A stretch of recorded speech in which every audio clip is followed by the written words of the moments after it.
A baby was born with a price on his head before he even took his first breath. From Star Wars Legends, this is the story of Jacen Solo.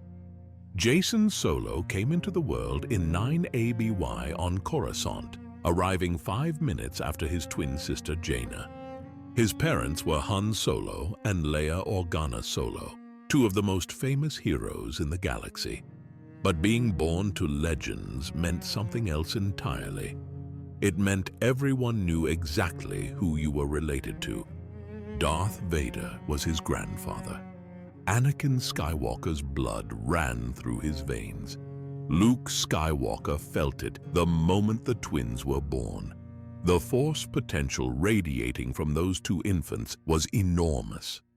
These kids were going to be powerful, and unfortunately for them, everyone else sensed it too. Before Jacen was even born, the Empire wanted him dead or captured. Grand Admiral Thrawn had plans for those babies. He promised them to a dark Jedi clone named Joruus C'baoth, who wanted Force-sensitive children he could mold into apprentices. Leia spent her entire pregnancy dodging assassination attempts and kidnapping plots. The day after the twins arrived, things got worse. Emperor Palpatine himself had been reborn somehow, and he wanted those babies as vessels for his spirit. Think about that for a second. You're not even a week old, and the most evil man in galactic history is trying to steal your body. Han and Leia had no choice. They split up their children and hid them on secure worlds with round-the-clock protection. Winter, Leia's aide, became their primary guardian. Elite Noghri commandos stood watch over the cribs. These were the same alien warriors who once served Vader, now sworn to protect his grandchildren from anyone who tried to harm them. For 2 full years, Jacen lived in hiding. Safe worlds like New Alderaan and Anoth became his nursery.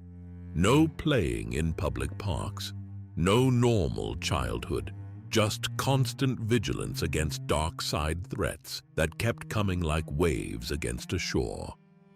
When Jacen turned 2, Luke finally decided it was safe enough to reunite the family.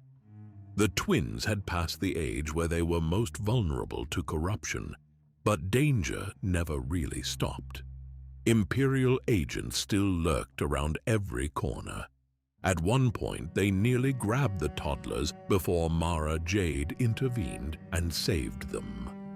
The worst incident happened when Jacen was 4 years old. A man claiming to be a diplomat named Hethrir approached the family. Turns out he was actually an Imperial loyalist with a plan to rebuild the Empire. Hethrir kidnapped Jacen, Jaina, and their younger brother Anakin, intending to brainwash them into serving his new order. But the kids fought back. Even at that age, Jacen showed courage and refused to bend. His connection to his family gave him strength. Eventually, they were rescued, but the message was clear. Jacen Solo was marked from the moment he was conceived. His bloodline made him valuable to every dark side user who dreamed of power. Growing up meant living under constant guard, always watching for the next threat, never knowing if today would be the day someone tried to take him again. Most kids worry about homework and making friends. Jacen Solo worried about staying alive long enough to have a childhood. His earliest memories were of hiding, running, and being protected by warriors in the shadows. That kind of upbringing leaves a mark on you. When you spend your whole life being hunted because of who your grandfather was, you start thinking about destiny differently.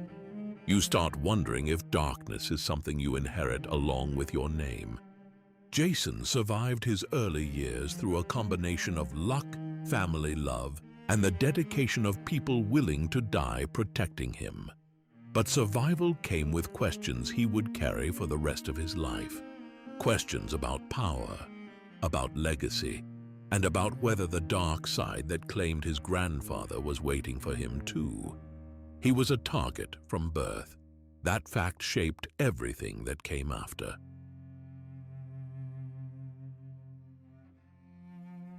At 13 years old, Jacen Solo finally got to leave the shadows and become what his bloodline promised. Luke Skywalker opened his Jedi Praxium on Yavin 4, and Jacen and Jaina showed up ready to learn. The Academy sat on an old moon covered in jungle, surrounded by ancient temples and the ghosts of Sith history. For kids who spent their early years hiding from assassins, this place must have felt like freedom. No more bodyguards watching every door. Just training, friendship, and figuring out what kind of Jedi you wanted to be. Jacen found his calling pretty quickly. While other students struggled with telekinesis or lightsaber forms, Jacen connected with animals. The living force flowed through him naturally, letting him sense and communicate with creatures that most people would run from. He built up a whole collection of exotic pets at the Academy, turning part of his quarters into a miniature zoo. Weird alien creatures that would bite anyone else would calm down the moment Jacen touched them. His sister Jaina went the opposite direction. She loved machines and starfighters, always tinkering with something mechanical. The twins balanced each other out that way. Jacen understood life. Jaina understood tech.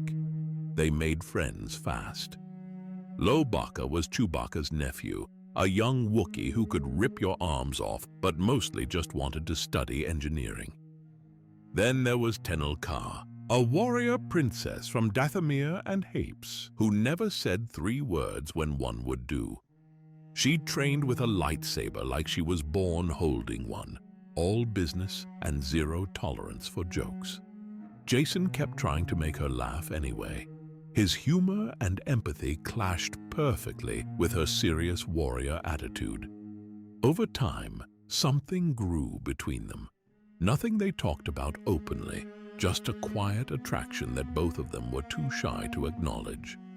The first real test came when they discovered something nasty hiding in the jungles. An Imperial Dark Jedi named Beckons had set up shop on Yavin 4, establishing what he called the Shadow Academy. This was basically an evil Jedi school designed to corrupt young Force users and rebuild the Empire through indoctrination. Jacen, Jaina, and Lobaka went exploring one day and walked straight into a trap. Night Sister witches and Imperial agents grabbed them, hauling them off to the Shadow Academy. Beckons wanted to turn these kids into his dark side soldiers, especially the Solo twins. Having Vader's grandchildren join your evil school would be quite the recruitment poster. They tried everything to break Jacen, showed him visions of power, whispered promises about what the dark side could do, played on his fears and desires. But Jacen held firm. His training with Luke and his connection to his family gave him something to anchor to when the darkness pulled at him. Luke and Tenel Ka mounted a rescue mission and got them out before permanent damage was done. The twins came back changed, though. They had felt the dark side trying to get inside their heads, and it was more seductive than anyone warned them about. The Shadow Academy kept pushing, eventually launching a full assault on Yavin 4. Jacen and his friends stood with the other students, fighting off dark cadets their own age in a battle that turned the jungle into a war zone. When the smoke cleared, the Shadow Academy was destroyed and the Second Imperium threat ended. Beckons' plan died with his school. Victory came with scars, though. The biggest one happened during a regular training session back at the Academy. Students were building their first real lightsabers, a major milestone in any Jedi's life. Jacen crafted his with a Coruscant gem crystal he had found earlier, pouring his connection to the living force into every piece. Tenel Ka rushed her construction. She was competitive by nature and wanted to prove she could keep up with the Solo twins. Her lightsaber had an imperfect crystal, but she activated it anyway during sparring practice. The duel started normally. Jacen and Tenel Ka traded blows like they had done dozens of times before. Then her blade flickered and died mid-swing. Jacen's lightsaber came down where he expected resistance and found none. The blade sliced clean through Tenel Ka's arm at the elbow. The training room went silent except for the sound of her lightsaber hilt hitting the floor. Tenel Ka looked down at where her arm used to be, and her face showed nothing. No scream, no tears, just that same stoic warrior expression she always wore. Jacen fell apart. Guilt crushed him like a physical weight. He had hurt one of his closest friends, the girl he secretly cared about because of his own carelessness. Tenel Ka refused to let him wallow in it. She told him it was her fault for using a flawed weapon. She accepted the loss, like losing an arm was just another training exercise. But the incident changed both of them. Jacen learned that being a Jedi meant responsibility for every action, every swing, every choice. Tenel Ka walked away with one arm, and somehow their bond grew stronger instead of breaking. The Academy years kept throwing challenges at them. Jacen and his friends uncovered a group called the Diversity Alliance, led by a Twi'lek named Nola Tarkona. She preached alien superiority and wanted to exterminate all humans using an old Imperial bioweapon. Think about how twisted that is. The Empire oppressed aliens for decades, and now someone wanted to use their weapons to finish what they started in reverse. Jacen, Jaina, Lobaka, Tenel Ka, and their friend Zek tracked the plot to an Imperial plague warehouse hidden in the deep core. Shelves full of deadly viruses sat waiting to be unleashed. They fought Tarkona's forces between racks of weapons that could wipe out entire worlds, knowing one broken container could kill them all. In the end, they blew the whole place up. Tarkona died from her own plague when things went wrong. Jacen and his team saved billions of lives, and nobody outside a small circle even knew how close the galaxy came to genocide. Near the end of his academy years, Jacen fell for a girl named Anja Galandro. She was older, troubled, addicted to spice, and carrying a grudge against Han Solo. Jacen saw someone who needed help and threw himself into saving her. He worked with Anja to break her addiction and let go of her anger. When it was over, Jacen learned she had no Force abilities at all. He had projected his own hopes onto someone who could never be what he imagined. The experience taught him that you cannot fix everyone, and sometimes your desire to help blinds you to reality. By the time Jacen turned 16, he had survived kidnapping attempts, resisted the dark side, accidentally hurt someone he loved, saved the galaxy from a plague, and learned hard lessons about both power and limits. Luke took him and Jaina as full apprentices, recognizing they had earned their place. Jacen Solo walked out of those academy years idealistic and compassionate. He believed in the Jedi way completely. He trusted that doing good would lead to good outcomes. He had no idea how badly the galaxy was about to test those beliefs.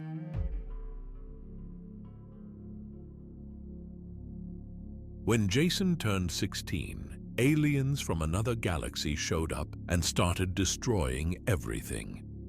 The Yuuzhan Vong invasion changed the entire course of galactic history, and it changed Jacen Solo in ways nobody could have predicted. These invaders were unlike anything the galaxy had faced before. They used biological weapons instead of technology, worshipped pain as a religious practice, and existed completely outside the Force. Jedi couldn't sense them coming. They were invisible to the very power that made Jedi effective. Jacen served directly under Luke's command as a young Jedi in this new war. His philosophical approach to the Force set him apart from other fighters. While some Jedi launched aggressive strikes and fought with controlled fury, Jacen struggled with the whole concept of combat. He watched fellow Jedi cross lines he wasn't sure should be crossed. For a time, Jacen refused to use the Force as a weapon at all. He believed the Jedi were losing their core values in the rush to fight back. His father Han thought this was naive nonsense. They needed every advantage against an enemy that was slaughtering entire worlds. Do whatever it takes to win was Han's philosophy. Father and son argued about it repeatedly. Jacen wanted to find a deeper understanding of what the Force actually wanted from him. Han wanted his son to fight before everyone they loved ended up dead.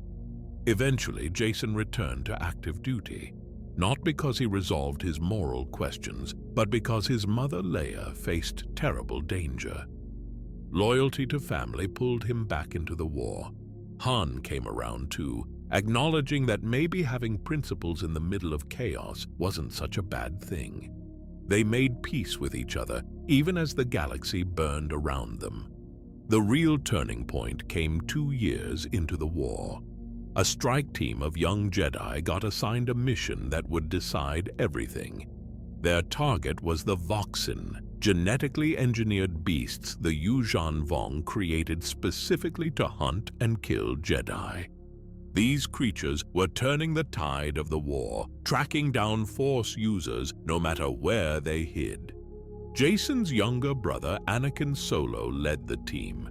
They went deep behind enemy lines to the world Merca, fighting their way through Vong territory to reach the Voxin Queen. Kill her and the threat ends. Simple mission on paper, deadly mission in reality. Everything went wrong. The Yuuzhan Vong warriors overwhelmed them in brutal, close combat. Anakin Solo held the line so the others could complete the mission, taking wounds that no one could survive. He died in Jaina's arms, his last moments spent making sure his sacrifice meant something. Jaina fell apart. Grief turned into rage, and for a moment the dark side had hooks in her. Jacen had to step up and lead the survivors when he could barely process his own loss.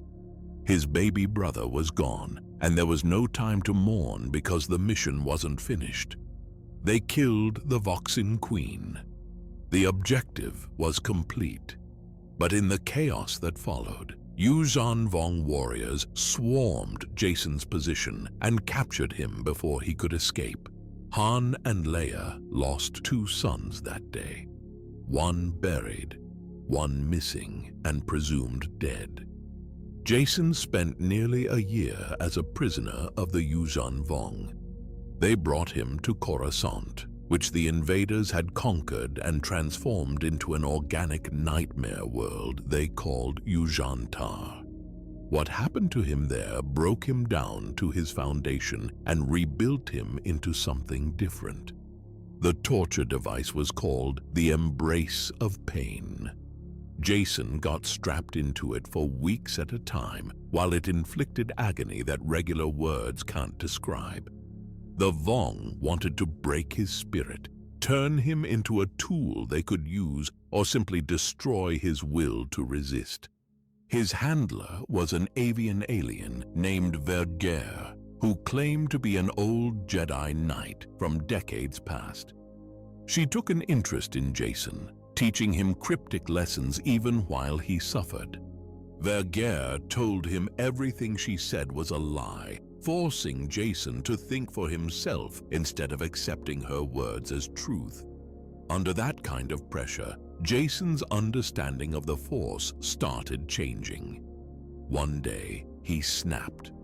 Fury took over, and he used Force lightning on a Vong warrior, tapping into the dark side in a way that shocked him to his core.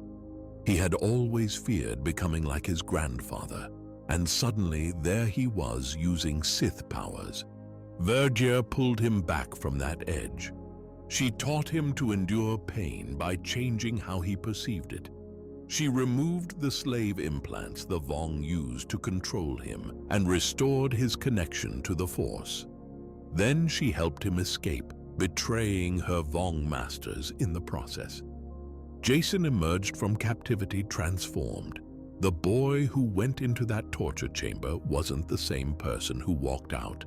Under Vergere's influence, Jacen embraced a radical new view of the Force. He believed it was bigger than the simple duality of light and dark. A Jedi's calling was to serve life with compassion, which Jacen interpreted as unconditional love. He still rejected using the dark side out of anger or selfishness. But he started questioning Jedi dogma about avoiding certain abilities entirely. Maybe power was just power, and intention was what mattered. When Jacen reunited with his family, they barely recognized him. He took time to recover from physical and mental wounds that would never fully heal. When he returned to fighting, he was more centered and decisive than before, though grimmer and more introspective. Jacen played a key role in a major victory at Ebak 9. During that battle, Vergere sacrificed herself to save Jacen and the Galactic Alliance fleet. Her final act drove home the lesson she had been teaching him. Do whatever is necessary to protect what matters. The war reached its end when Jacen, Luke, and Jaina pushed into the heart of Yuuzhan Vong territory on conquered Coruscant. They penetrated the Supreme Overlord's citadel hunting for the leadership. What they found was Onimi, a jester who turned out to be the true mastermind behind the entire invasion. In that moment of crisis, Jacen did something extraordinary. He gave himself completely to the Force and achieved a state called oneness. He became a living channel for the unified Force itself, existing in perfect harmony with all life. In that transcendent state, Jacen was untouchable. Onimi's attacks couldn't harm him. Jacen absorbed everything the villain threw at him and responded with a surge of pure light side energy that purified Onimi at a fundamental level. The architect of galactic destruction was unmade by his own hatred meeting perfect compassion. The war ended. The Yuuzhan Vong surrendered. The newly formed Galactic Alliance made peace with their former enemies. Jacen Solo was celebrated as a hero who helped save civilization itself. But something had changed inside him. That moment of oneness showed Jacen a state beyond what any normal Jedi achieved. He believed he had glimpsed something greater than conventional understanding of light and dark. A sense of grand destiny took root in him. The war forged Jacen into a powerful Jedi. It also planted seeds of both greatness and hubris that would grow in the years to come. He had survived torture, loss, and a brush with the dark side. He had achieved spiritual heights that few ever reached.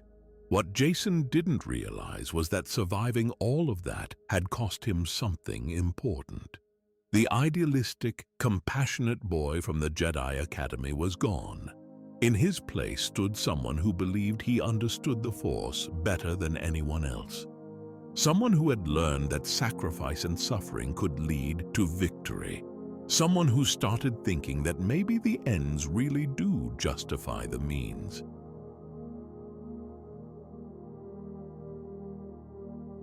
After the war ended, Jacen Solo disappeared. For 5 whole years, nobody knew where he was or what he was doing. Turns out, he was chasing something dangerous. Jacen felt like the Jedi teachings weren't enough anymore.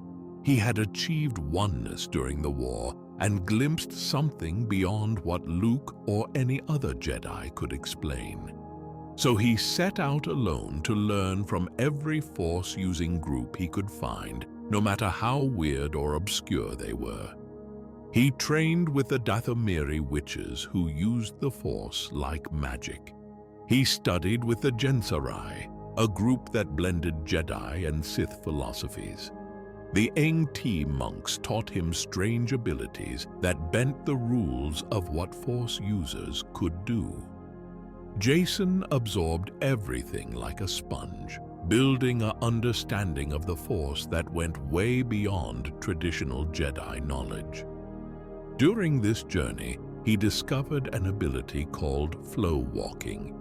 It let him peer into the past and future, watching events that already happened or might happen someday.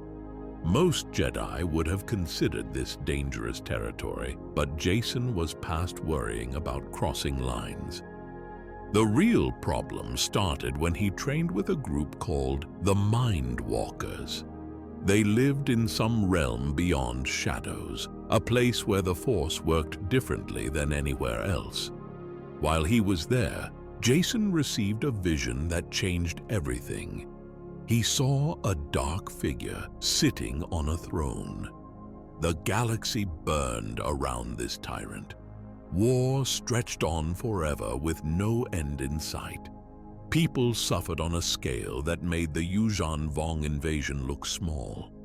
Jacen couldn't see the face of this dark ruler, but the vision felt real in a way that nightmares don't. This prophecy latched onto Jacen's mind and wouldn't let go. What if this future was coming? What if his family got caught in it? What if everything he fought for during the war meant nothing because some new dictator was going to destroy it all anyway? Jacen made a decision right there. He would prevent this future no matter what it took. If the galaxy needed someone to make hard choices and do morally gray things to avoid catastrophe, he would be that person. When Jacen finally returned after 5 years, the Jedi needed his help with a crisis involving the Killiks.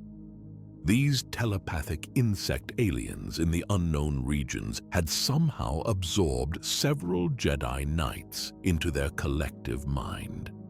Jaina was one of them, which meant Jacen wasn't about to ignore the situation. He joined Luke's team and followed his sister to the Killik nests. What he found was a powder keg about to explode. The Killiks were gearing up for war with the Chiss Ascendancy, the same military empire that Grand Admiral Thrawn came from.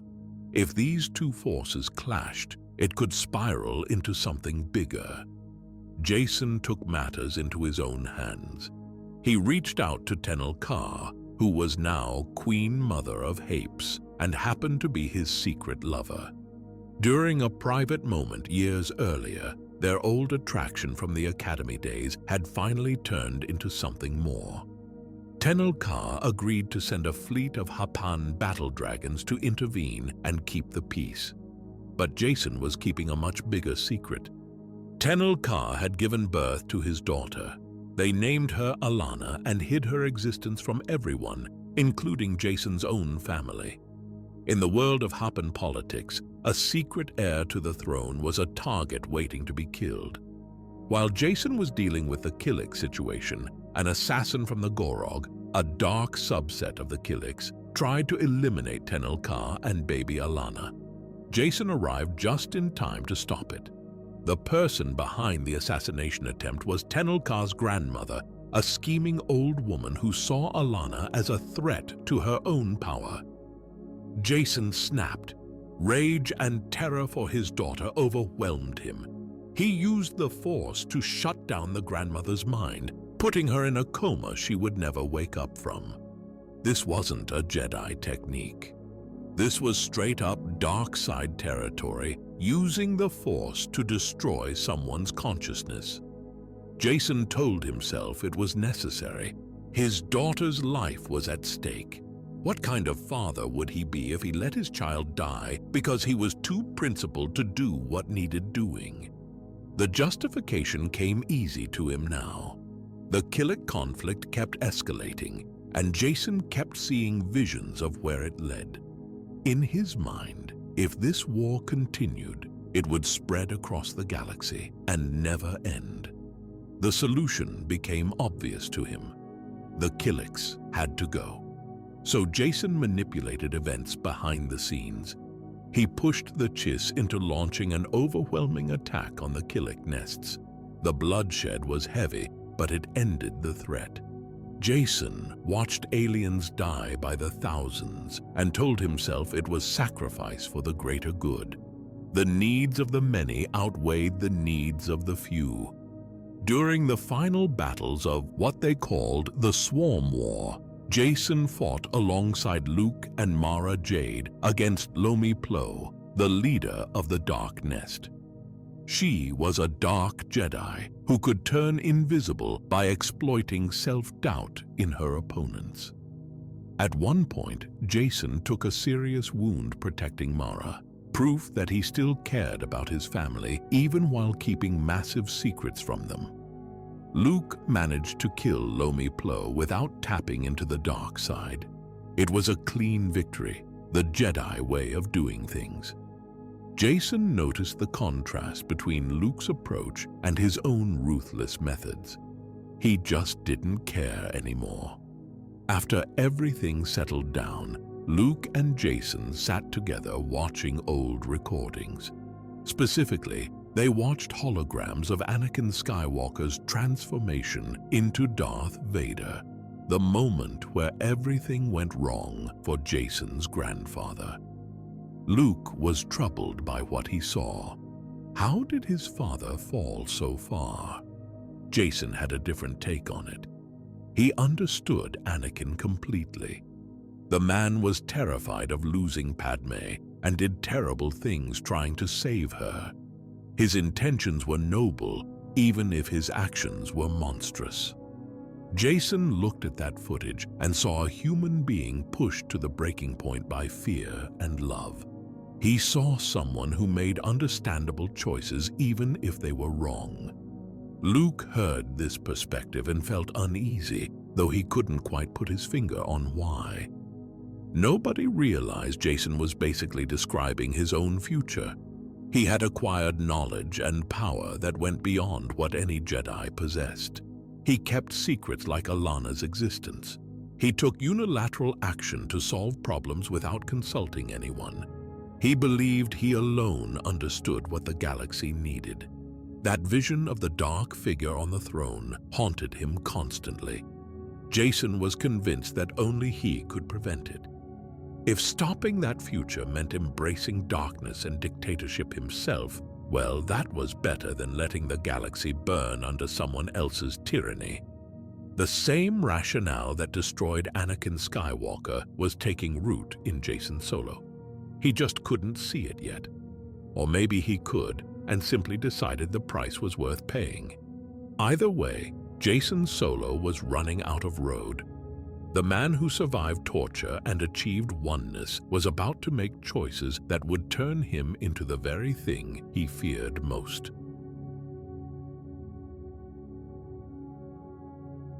The galaxy split apart again, and this time Jacen Solo picked a side that nobody expected. The Galactic Alliance was facing a secession crisis. Corellia, Jacen's homeworld, decided they were done taking orders from the central government. Other systems joined them, and suddenly the galaxy was sliding toward another civil war. Nobody wanted this after barely surviving the Yuuzhan Vong invasion, but here they were anyway. Jacen was a seasoned Jedi Master now in his early 30s. Luke put him in charge of important operations to keep the peace. Jacen took Ben Skywalker, Luke's teenage son, as his apprentice. Together they ran covert missions trying to stop things from getting worse. One of those missions took them to Corellia to sabotage Centerpoint Station, an ancient superweapon the rebels wanted to use. Jason and Ben got in, disabled the weapon, and got out. Mission accomplished. Mass destruction averted. But this also made Jason a hardliner against Corellian independence. His own father, Han, was Corellian through and through, loyal to his homeworld's right to govern itself. For the first time in their lives, Han and Jason stood on opposite sides of a war. Things took a darker turn when Jason went investigating rumors of a Sith hideout on some secret asteroid base. He brought Ben and a Jedi Knight named Nilani Din with him. What they found was a trap. Lumiya revealed herself. She was a dark lady of the Sith who once trained under Darth Vader himself. Most Jedi would have attacked her on sight, but Lumiya wanted to talk. She had information that stopped Jason cold. Vergere, his old mentor from the Yuuzhan Vong War, had been a Sith. According to Lumiya, Vergere started Jason's Sith training years ago without him even knowing it. All those cryptic lessons about the Force being beyond light and dark were apparently Sith philosophy wrapped in teacher's clothing. Jason was skeptical.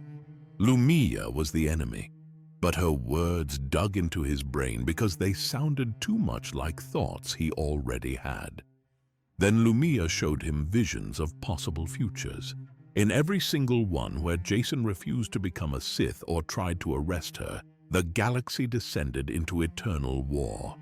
He saw himself dueling Luke to the death. He saw everything he loved burning. The dark figure from his earlier vision was there too, ruling over endless suffering. But in the futures where Jason accepted Lumiya's offer and embraced the Sith, peace came. Stability returned. His family survived. The galaxy needed a Sith Lord to save it, and Jason was the only one who could do it. Nilani Din sensed what was happening and moved to apprehend Lumiya. She was doing her duty as a Jedi, stopping a Sith before more damage could be done. Jason had a split second to choose. He chose to strike down Nilani. His lightsaber cut through a fellow Jedi, an innocent woman just trying to do the right thing. Jason apologized even as he killed her, begging forgiveness while his blade ended her life. The agony of that choice was written all over his face. This was the point of no return. Jason Solo had just committed straight-up cold-blooded murder to protect a Sith. He helped Lumiya escape and then used the Force to erase Ben's memory of the encounter so nobody would know what happened. In Jason's mind, the math was simple. One sacrifice now saves billions later. If Nilani lived, she would trigger the chain of events that led to galactic devastation. By killing her, Jason prevented that future. The ends justified the means. That utilitarian calculus became his entire worldview from that moment forward. Jason agreed to become Lumiya's apprentice. He didn't think of himself as evil. In his mind, he was learning Sith knowledge so he could control it and use it for good. Lumiya fed him exactly what he wanted to hear. By becoming a Sith, Jason could prevent the chaos he saw in his visions. So Jason began training in secret. Jaina didn't know. Luke didn't know. His family had no idea their son and nephew was learning the dark side from a Sith Lord. On the outside, Jason kept playing his role in the Alliance military. On the inside, he was transforming into something else. He grew distant, more authoritative, convinced he alone understood the bigger picture. The metamorphosis into Darth Caedus was already happening, even before he took that name. The Alliance government saw Jason as a hero after he stopped Centerpoint. Chief of State Cal Omas and Admiral Neothal trusted him completely. They gave him more and more authority to deal with security threats. Eventually, they put him in charge of a new organization called the Galactic Alliance Guard. The GAG was supposed to be an elite security force hunting insurgents on Coruscant. Under Jacen's command, it became something else. He declared martial law, conducted raids without warrants, rounded up Corellian sympathizers based on suspicion alone, instituted interrogation protocols that crossed every line the Jedi normally respected. At one point, Jacen captured a bounty hunter named Aelin Vel, who he thought was plotting against his family. Turns out she was Boba Fett's estranged daughter.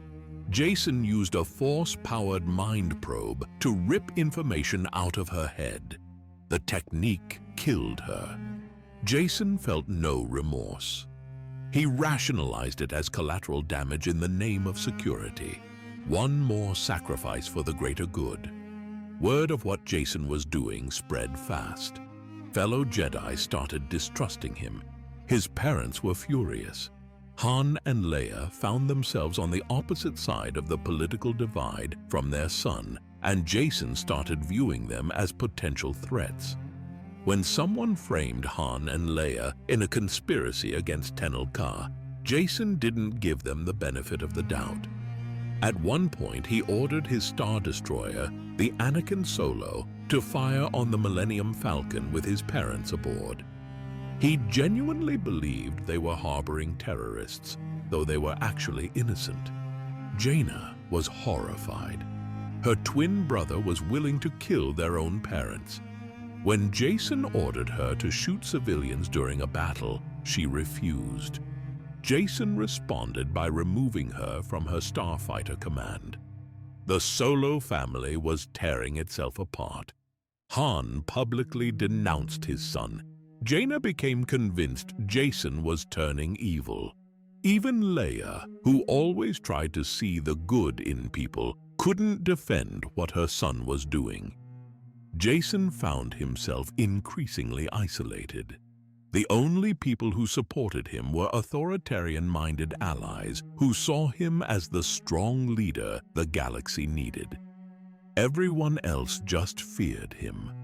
Lumia kept training Jacen in Sith lore, pushing him further down the dark path.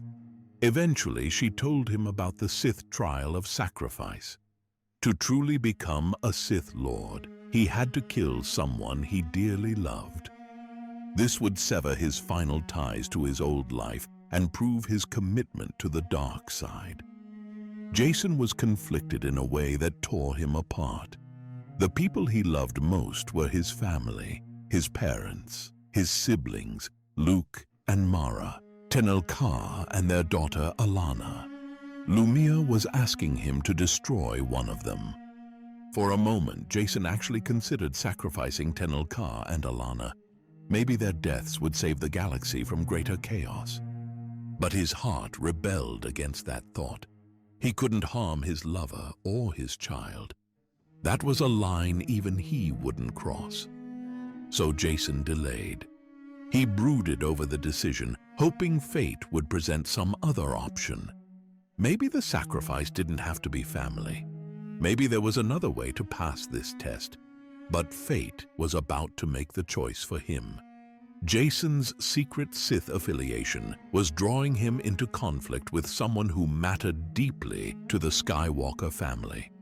His aunt, Mara Jade Skywalker, was about to discover what Jacen had become. And she wasn't the type to let a Sith Lord corrupt her son and get away with it.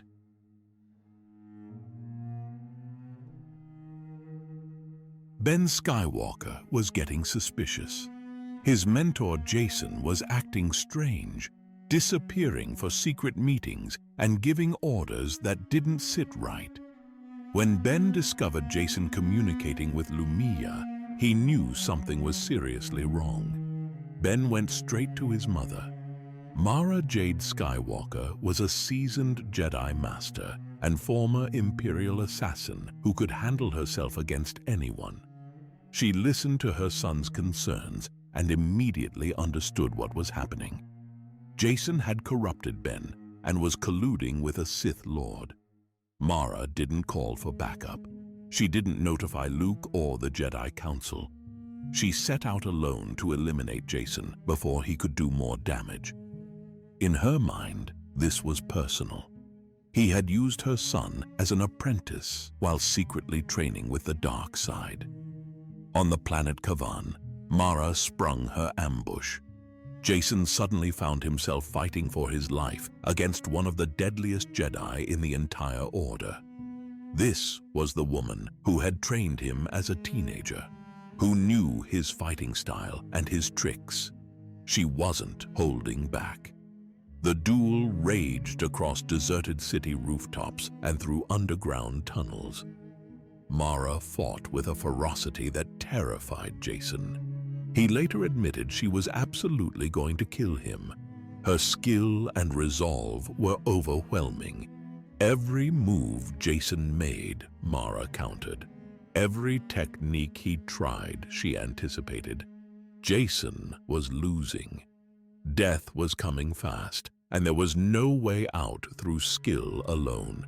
So he resorted to something darker than any lightsaber technique.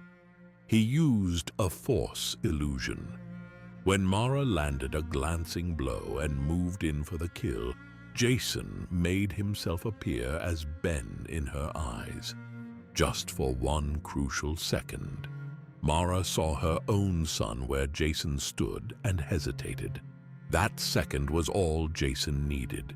He fired a toxin dart coated in lethal poison into Mara's thigh.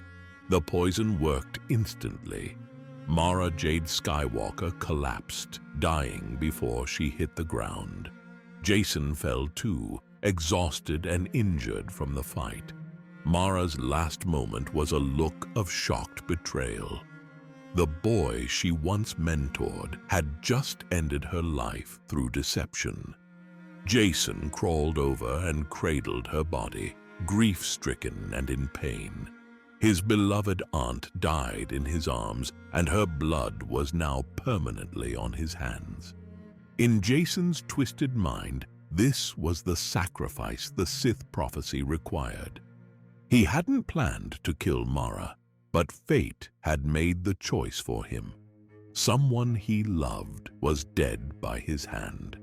The trial was complete. Lumaya found him afterward and congratulated him. By killing Mara, someone dear to the entire Skywalker Solo family, Jacen had fulfilled the Sith sacrifice and passed the test. Jacen rationalized it in the sickest way possible. Mara's death proved he would give up anything, even family, to achieve peace. That made his love for them stronger somehow. Jacen Solo took on a new name, Darth Caedus. At 31 years old, he fully embraced his identity as a Dark Lord of the Sith. The compassionate boy from the Jedi Academy was gone. In his place stood someone who believed the Sith path would give him the strength to save the galaxy from itself. The fallout was immediate and brutal.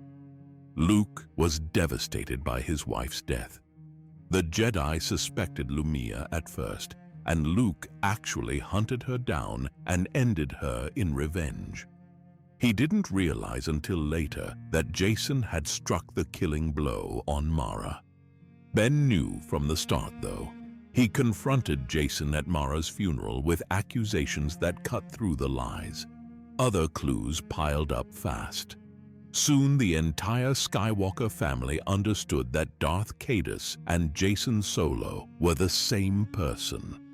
Han and Leia were heartbroken. The evidence pointing to their son was undeniable. By the time of Mara's funeral, Darth Caedus stood openly denounced as an enemy by his own family.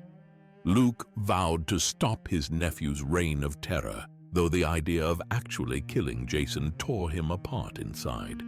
Jaina and her parents effectively disowned Jacen. They couldn't reconcile the loving boy they knew with the Sith monster he had become. Ben Skywalker burned with a desire for justice that bordered on vengeance. His mother's killer was walking around free, and that ate at him every single day. Darth Caedus stood virtually alone. His only real ally, Lumia, was dead. The Jedi Order went from viewing him as a wayward colleague to a dangerous traitor that needed to be stopped. Any lingering doubt about his path evaporated. He was a dark side warlord now. But Caedus didn't waste time mourning relationships. He moved fast to consolidate political power. The Alliance government was in chaos after removing Chief of State Cal Omus. Caedus maneuvered himself into position as co-chief of state, sharing power with Admiral Neothal at first. Then he systematically removed opposition until he held sole leadership. The Alliance military fell under his command. Caedus intended to end the civil war on his terms, which meant crushing anyone who stood in his way. His public reputation took hits after Mara's mysterious death and the Jedi withdrawal from Alliance ranks. But Caedus just tightened his grip on the government. At Mara's funeral, Jacen had the audacity to show up in Jedi robes. He stood beside Luke like nothing was wrong, offering false condolences while everyone there knew what he had done. The move was pure intimidation, and it worked. The Jedi Council's mistrust deepened into outright hostility. As Caedus assumed dictatorial authority, he purged officials who opposed him and installed loyalists throughout the government. The war against the Confederation of seceding systems became his vehicle for absolute power. One of his first major moves was trying to secure Hapan allegiance. Caedus traveled to Haps and kidnapped Alana, his own daughter, from Tenel Ka's royal palace. His calculation was simple. Tenel Ka wouldn't dare abandon the Alliance if he held their child hostage. The plan backfired spectacularly. Han, Leia, and a Jedi team led by Luke mounted a rescue mission. They infiltrated the Anakin Solo flagship and freed Alana. In the process, Han and Leia finally learned the truth. Alana was their granddaughter. Jacen had kept this secret for years. Leia tried one last time to reach her son. She begged him to remember his love for his child and return to the light. There was still time to step back from the darkness. Alana needed her father, not a Sith Lord. Caedus refused. He declared that only his path could safeguard Alana's future. The galaxy needed order, and he was the only one strong enough to impose it. If that meant ruling through fear and making his daughter grow up without him, so be it. He let his parents escape with Alana. Part of him calculated the girl was safer hidden away. Another part didn't want to harm his own child. Even Darth Caedus had lines he wouldn't cross, though those lines kept moving. Tenel Ka cut off all relations with Caedus after the kidnapping attempt. Hapes withdrew from the war entirely. Another ally lost. Another relationship destroyed. Caedus had now alienated nearly everyone who once cared about Jacen Solo. In his mind, these personal sacrifices only proved he was on the right path.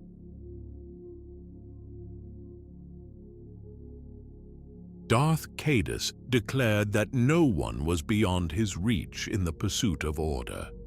He meant it literally. As sole chief of state, Caedus imposed an authoritarian regime over what remained of the Galactic Alliance. Propaganda flowed from every channel. The GAG secret police rounded up dissidents in the night. More star systems defected to the rebel confederation every week. But Caedus just tightened his grip on the ones he still controlled. The Jedi Order openly broke from his command. They went into hiding and launched their own resistance against the Sith dictator. Caedus responded by branding them enemies of the state. If you sheltered a Jedi, you were a traitor. If you sympathized with them, you were next. The civil war intensified across multiple fronts. Caedus proved he would commit any atrocity to cow his opponents into submission. When worlds harbored fugitive Jedi, he made examples of them. Kashyyyk learned this lesson the hard way. The Wookiee homeworld refused to hand over Luke Skywalker and other Jedi taking refuge there. Caedus didn't negotiate. He didn't send ground troops. He ordered an orbital bombardment of the forests. Massive fires burned across the entire jungle planet. Countless innocent Wookiees died in the flames. Large sections of Kashyyyk's ancient ecosystem turned to ash. Even Caedus's own fleet officers were shocked by the savagery of the Order. This wasn't war. This was deliberate devastation of a civilian population. The Jedi coalition rushed to Kashyyyk's aid. Jaina, Luke, and Hapan allies forced Caedus's fleet to withdraw before he could finish the job. But the damage was done. Any remaining sympathy for Caedus evaporated after Kashyyyk. The message was clear. He would slaughter civilians and betray member worlds to achieve victory. As Caedus's brutality escalated, his political support collapsed.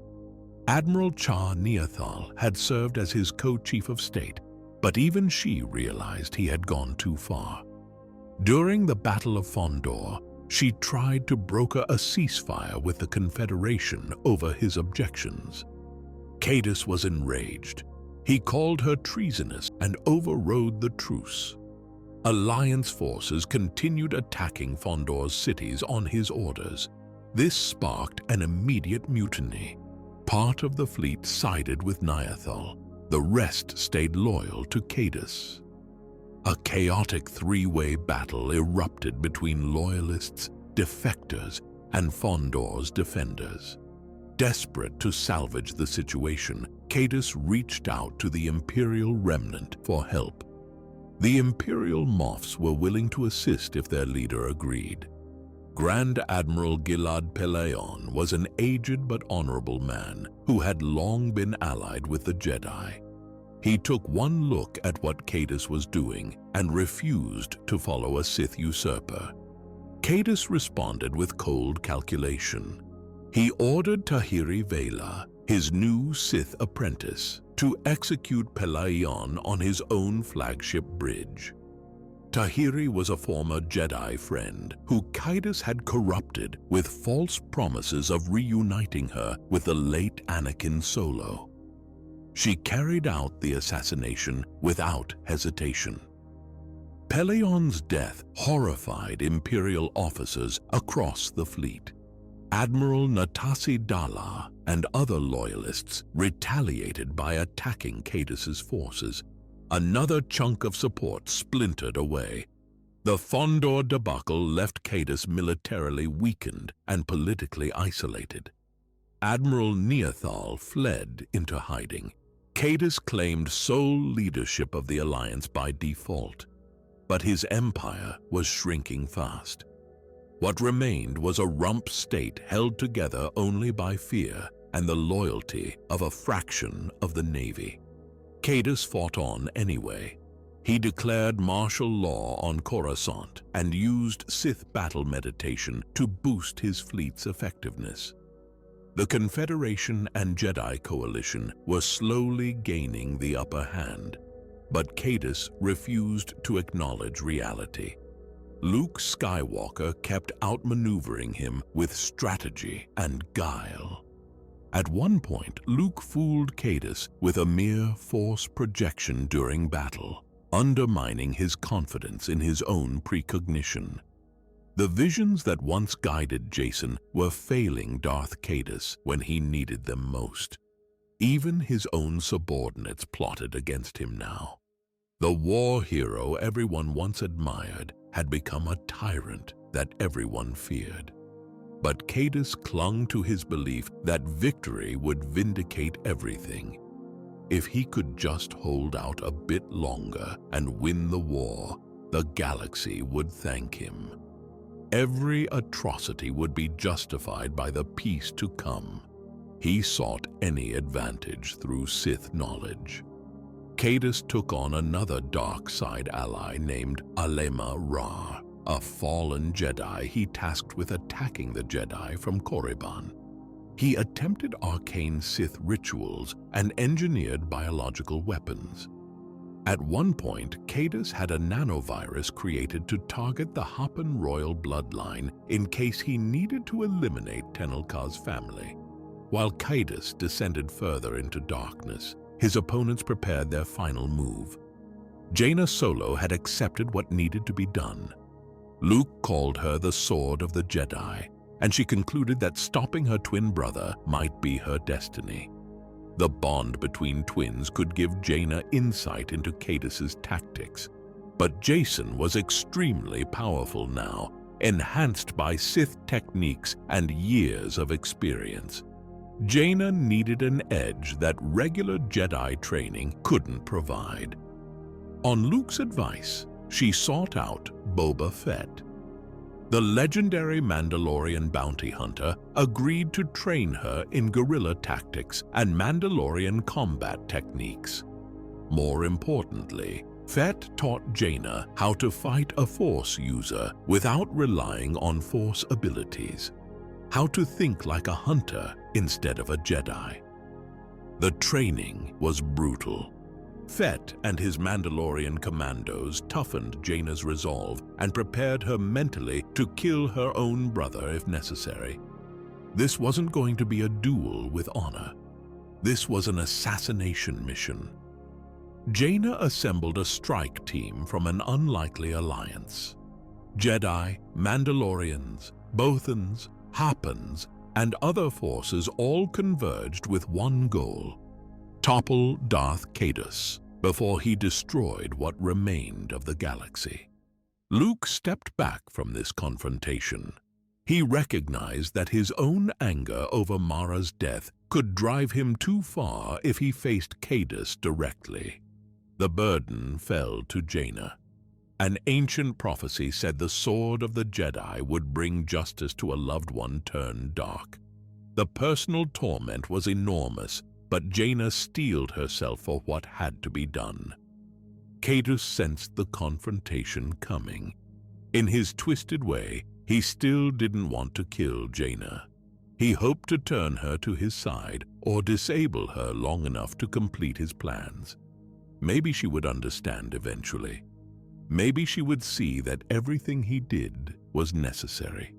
The stage was set for a final duel between twins. One fighting for redemption of the galaxy, the other fighting for a vision of peace built on tyranny and fear. Whatever remained of Jacen Solo would face judgment from the sister who once knew him better than anyone, and only one of them was walking away from this fight.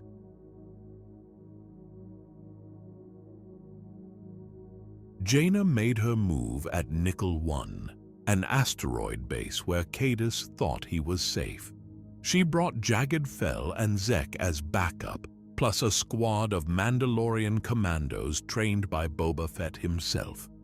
The trap was set perfectly.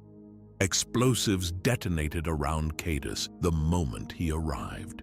But he survived the blast and came out fighting. This wasn't the compassionate boy from the Jedi Academy anymore. This was a Sith Lord at full power. Caedus tore through the Mandalorian commandos with Force attacks that dropped them like broken toys.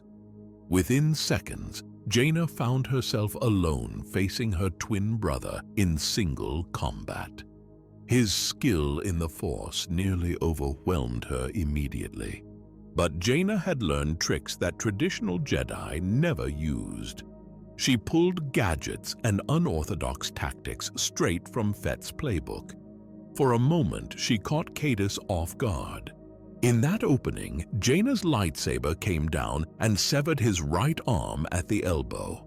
Caedus howled in pain. His arm hit the ground, still clutching his lightsaber. The shock and agony would have ended most fighters right there. Caedus retaliated with dark side force strikes that sent Jaina flying backward with serious injuries of her own. Before either could land a killing blow, Caedus triggered an explosion with the Force. In the chaos and smoke, he escaped to his ship and jumped to hyperspace. Round 1 ended with both twins wounded and bleeding. Caedus retreated to his flagship, the Anakin Solo, named after the brother they both lost years ago. He was physically maimed, but his will stayed unbroken. While recovering, Caedus fell into meditation and received another vision. He saw his daughter Alana sitting on a white throne. The war was over.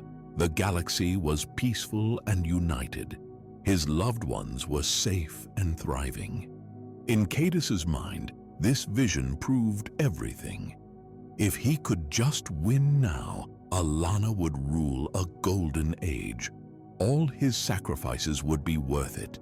The vision didn't show him how that peace came about.